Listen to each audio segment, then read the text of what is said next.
He trotted her up that green line, as quickly towards heaven she did soar. That Yankee B-26 en route to Goose Bay, Labrador.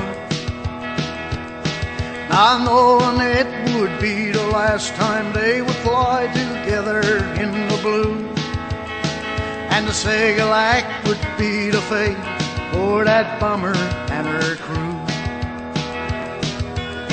On the 30th of November, it was in the year of 42.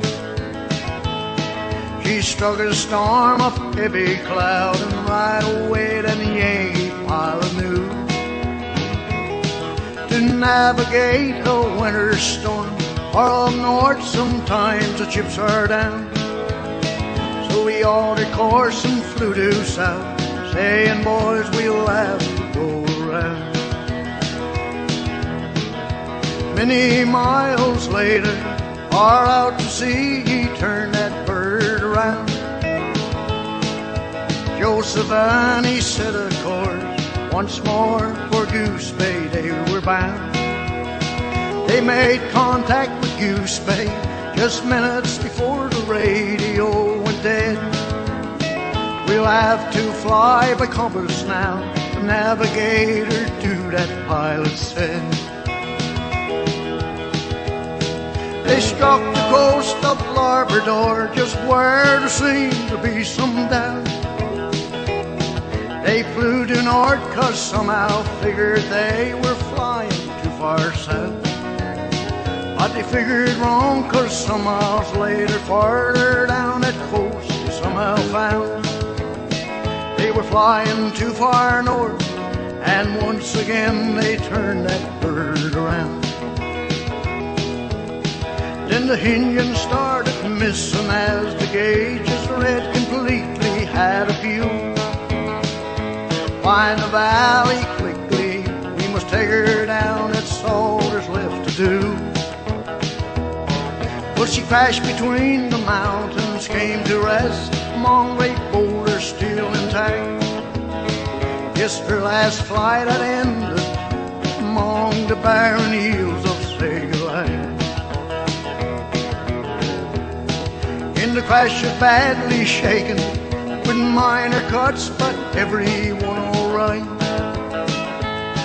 They ate up some cold rations and prepared to lie down for the night. Then Joseph and he stepped outside when he saw that star of Saxon came in use.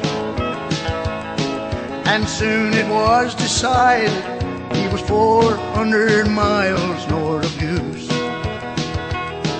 From that same star decided that a little town of Hebron was nearby.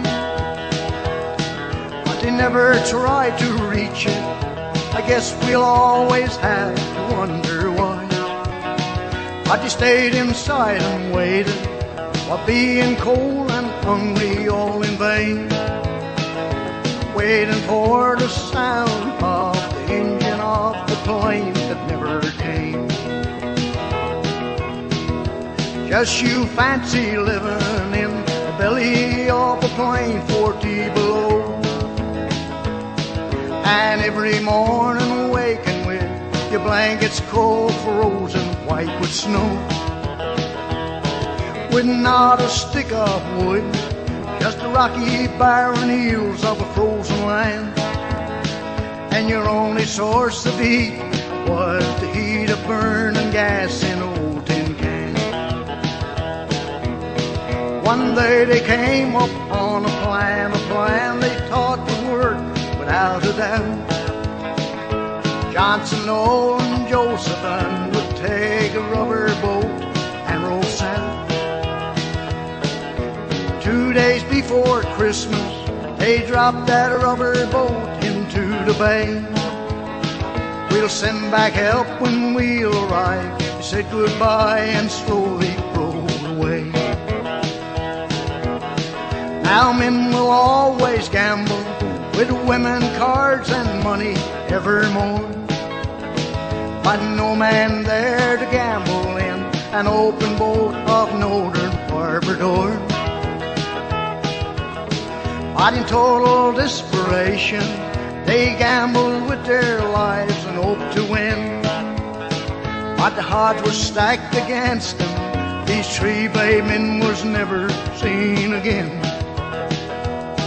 And back in Sega Light, in the belly of the plane, life went on. Getting weaker, wetter, cold. Soon December month had passed and gone.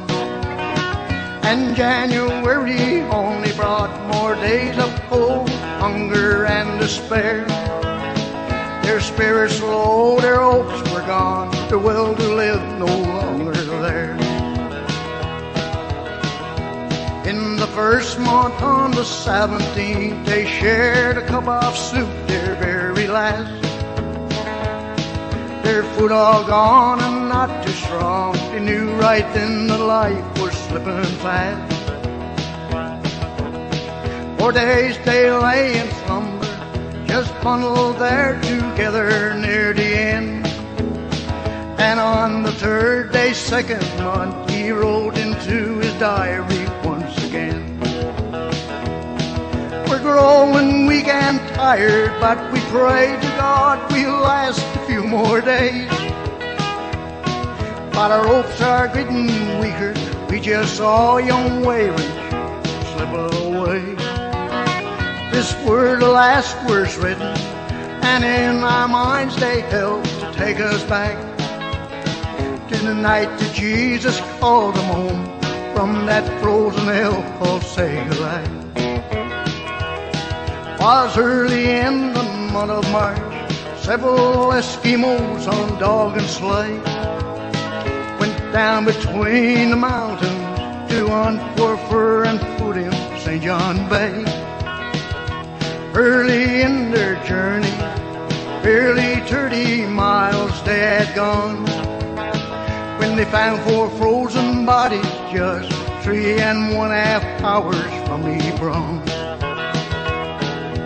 Now this story is not fiction, to bring the facts to you I've really tried.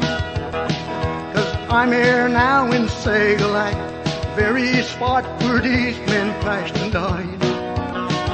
And in my hand I'm holding the diary that many times I've read. I guess the cover says it all, the diary of